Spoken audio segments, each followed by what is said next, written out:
The thing about the Home and Auto Bundle from Progressive is that by now you've heard a lot of ads about the Home and Auto Bundle from Progressive. We don't even need the words the Home and Auto Bundle anymore to tell you that you could save big with the ring-tailed lemur from Progressive, or that every hot peach cobbler comes with round-the-clock service and protection. And that's the thing about the goat with magic powers. You've heard a lot of ads about the sushi in Vancouver. See how much you could save with the Home and Auto with the Shaman in the Jungle from Progressive. Progressive Casualty Insurance Company, affiliates, and other insurers. Bundle discount not available in all states or situations.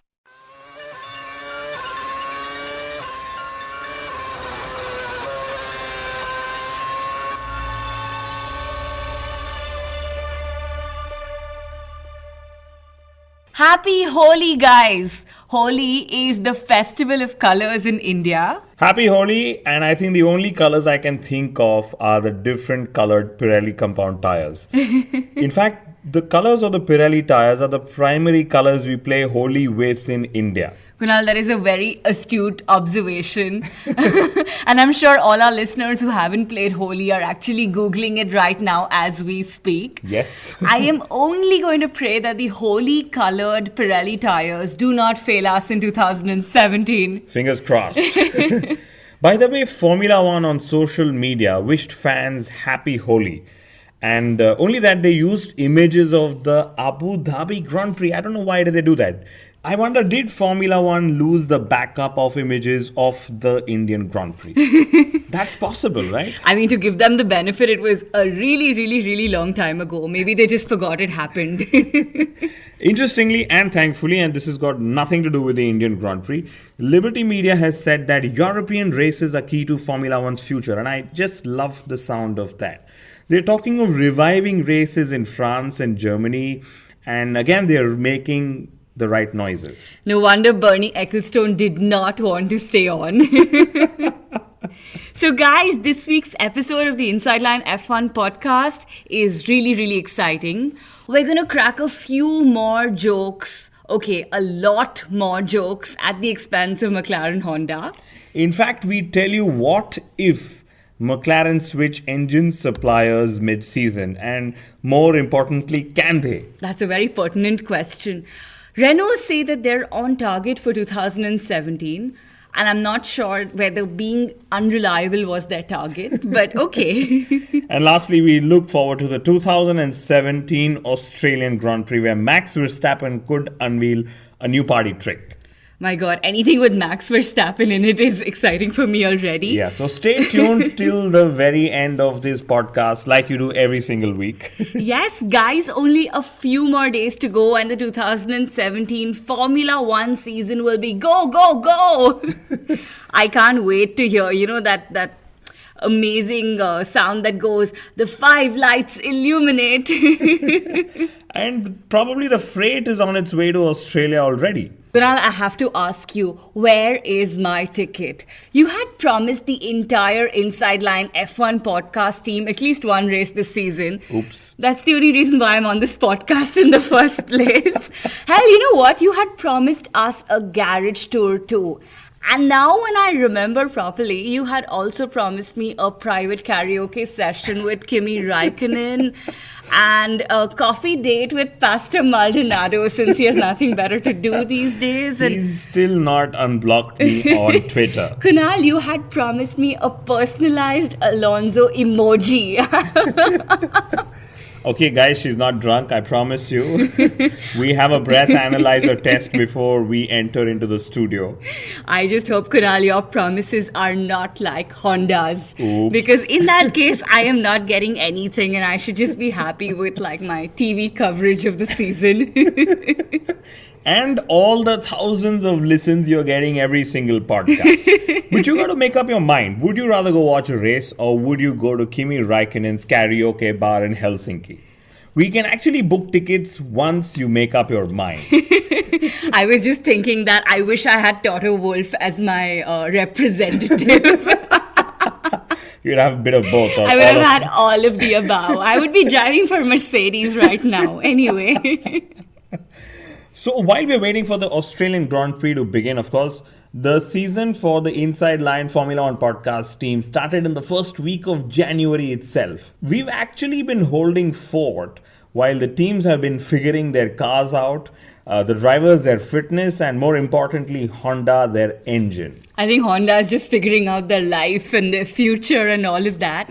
But now that 8 days of pre-season testing are over, I think it's a good time, Kunal, to do a quick recap. Yes, a quick recap because, Everything in Formula One is quick. So Mercedes, Ferrari, Red Bull Racing, they all seem to be closer. And I'm wondering if we will actually have a battle on our hands. Or, will Mercedes just go out there and unleash their true pace in Australia? Something we've all feared. And no one is going to be surprised if that's what happens. Yeah. I think I'm echoing the thoughts of every single person in Formula One. So reports indicate that Ferrari are indeed closer to Mercedes, more so in race pace.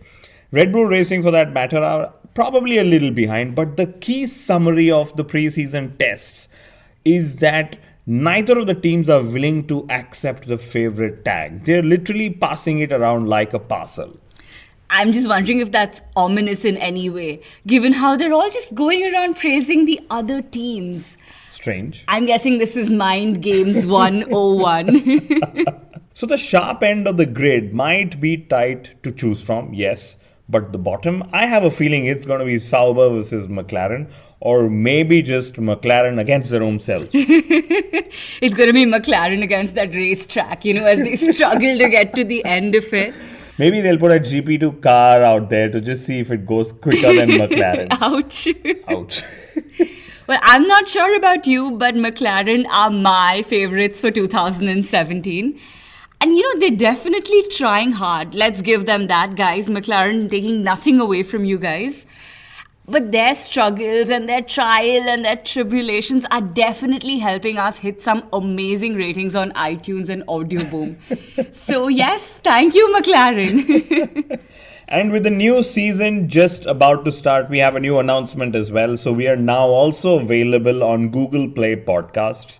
So take your pick and subscribe to us on any of these platforms. Or all of these platforms, guys. That would be awesome, right? So Mithila, yes, you are right about McLaren, and probably they're wondering right now, with Manor not in the equation, is there a spare Mercedes engine waiting to be supplied?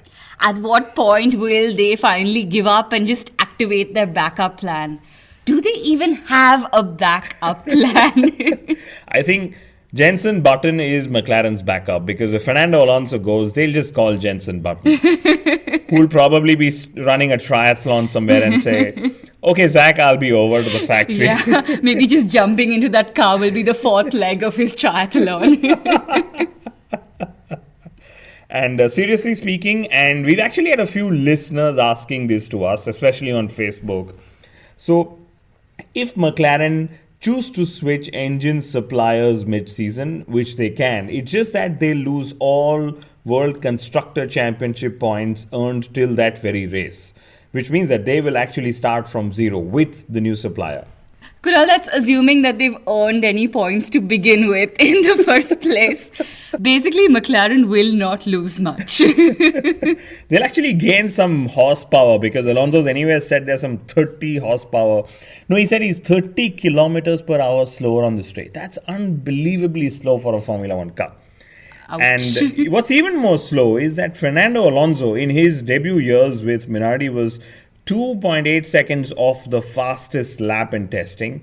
And this year he has been 3.5 seconds slower. I feel so bad for Fernando Alonso. He has said repeatedly that one bad season will not force him to quit. Given how much we love him, I don't want him to ever remember that, Fernando, this is not one bad season. This is your third bad season with McLaren.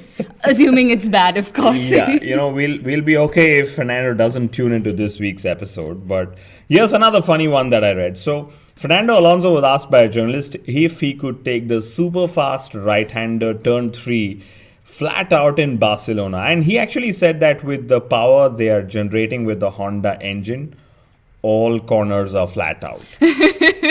Poor guy. Yeah, I really hope that the Japanese technicians of Honda don't really understand English too much, especially Spanish accented English that Alonso speaks, because this is not just below the belt, this is on the face. I don't think we'll ever have enough of McLaren and Honda and Fernando Alonso. And damn those jokes, Kunal. I'm just wondering if Van Doon feels left out or relieved. I don't know. And we're not done yet, actually, because McLaren-Honda have used the towing vehicle more than any other team on the grid during pre-season testing. And I wonder if they've actually factored this in their operating costs for the current season. I'm just wondering if that's a potential sponsorship deal, yeah? Like, not bad. Now, that's gone to Williams and JCB for Lance Stroll. Maybe a competitor somewhere. I'm also wondering who the hell is going to pay for this. Is it going to be McLaren or Honda? But with all the good, amazing Honda McLaren jokes that, we've been cracking, the hasmclarenbrokendown.com, there's a website called that. That's probably the most lame joke I've ever heard. I agree. It's like one fan aced it with that website for Maldonado. I think that was last year or the season before. And then someone came up with a similar one for Stroll, and now there's one for McLaren. Guys, it's not funny if you'll say the same joke again and again and again and again. And so a fan on Facebook, I think his name was Michel, he has already predicted this year's World Constructors' Championship, and he has predicted that the safety car will finish ahead of the McLaren-Honda. Now that's a damn good, genuine joke, Michel. Thank you very much. We've used it and we've given you credits. In fact, the Trump-colored car, as we like to call McLaren these days, McLaren has gone and refuted news reports in typical Trump style. So there was a report that McLaren had handling issues, and now the team has gone and called it fake news. So fake news debuts in Formula 1 too. Okay, so moving on, fans are of course very excited, not about the McLaren-Honda pace or probably about their jokes, but Ferrari seem to be quick. Like we've said, testing times have actually woken up the Scuderia. And I'd still suggest that we wait for Australia, because in 2016, Ferrari ended pre-season testing 2/10 ahead of Mercedes. In 2017, they're actually 3/10 ahead. But we all know how it turned out last season. So it's not going to be easy for us. It's not going to be easy for either of their teams. Or for the fans, or in fact, even the drivers. Yes. Speaking of the drivers, so Bottas was much closer to Hamilton in the second round of testing, which is good news for all of us. Yes. Thank God. If the Mercedes are dominant, we need two drivers fighting in there.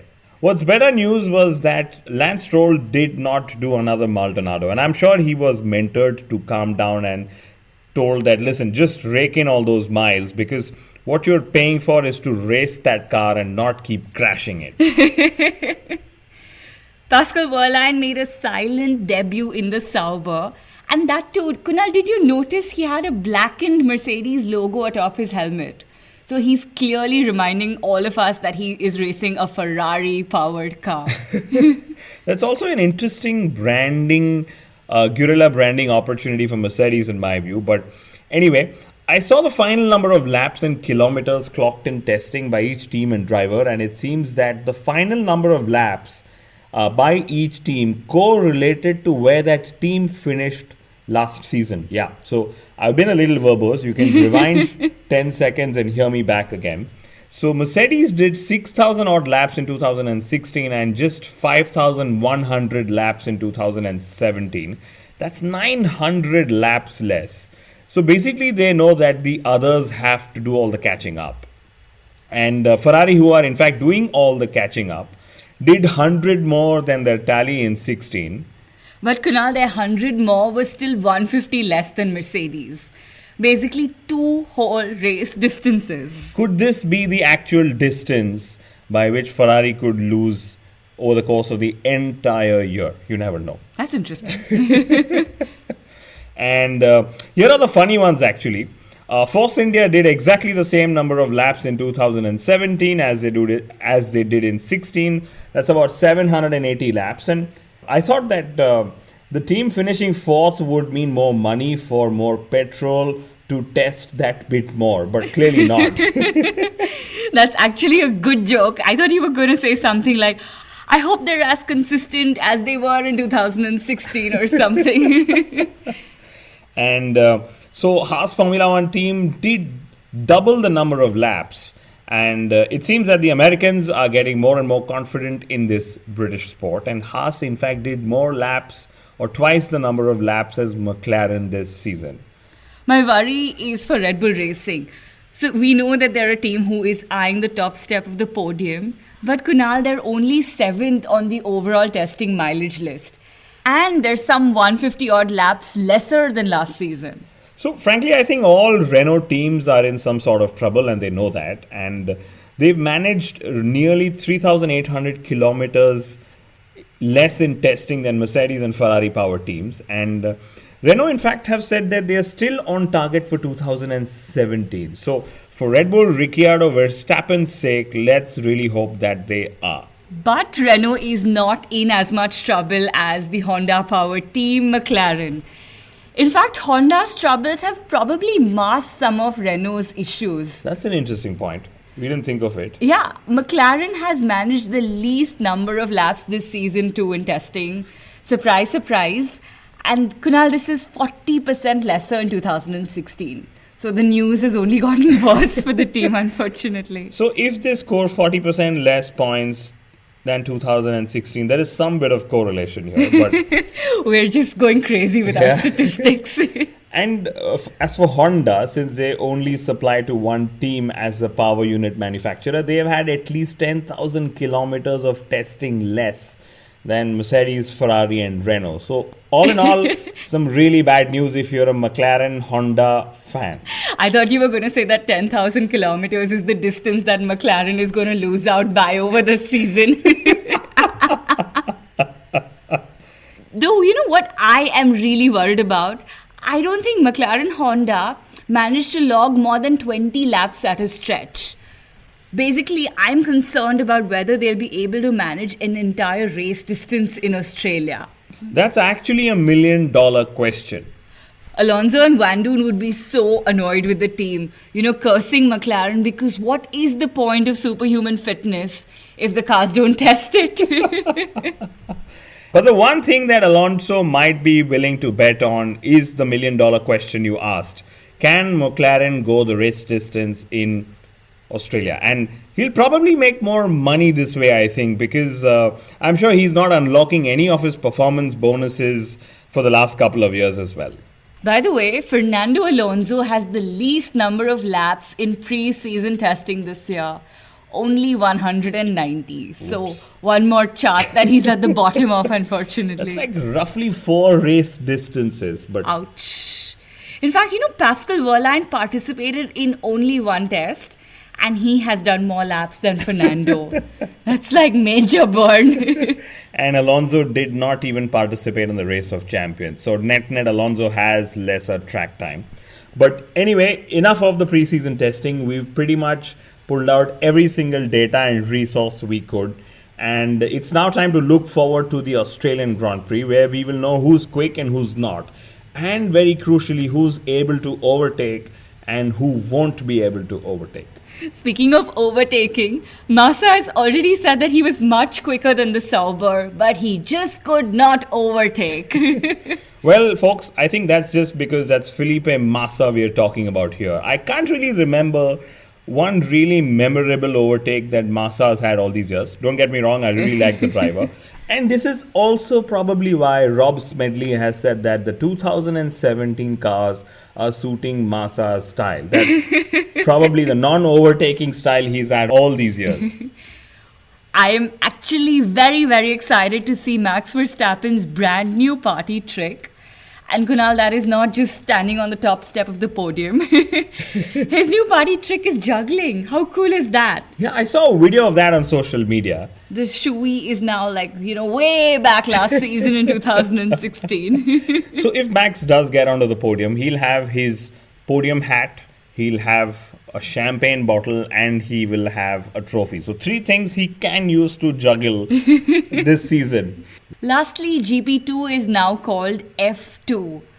So what will GP3 be called since F3 already exists? And guess what? There's also a Formula Renault 2.5 series that exists. So some numerology will be needed here, I guess. But overall, it's good because Liberty Media is trying to clean up the system and they're working to market Formula racing completely. And that's it from us, folks. Thank you so much for tuning in. This is also the last of our pre-season episodes because next week, guys, it's going to be our pre-Australian Grand Prix episode. Y'all do not want to miss it.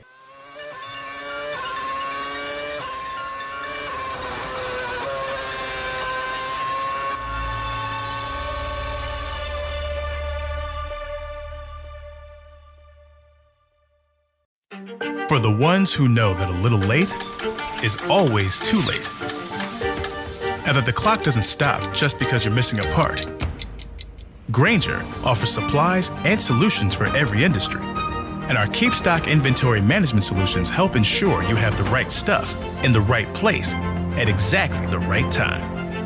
Visit Grainger.com/keepstock to learn more. Grainger, for the ones who get it done.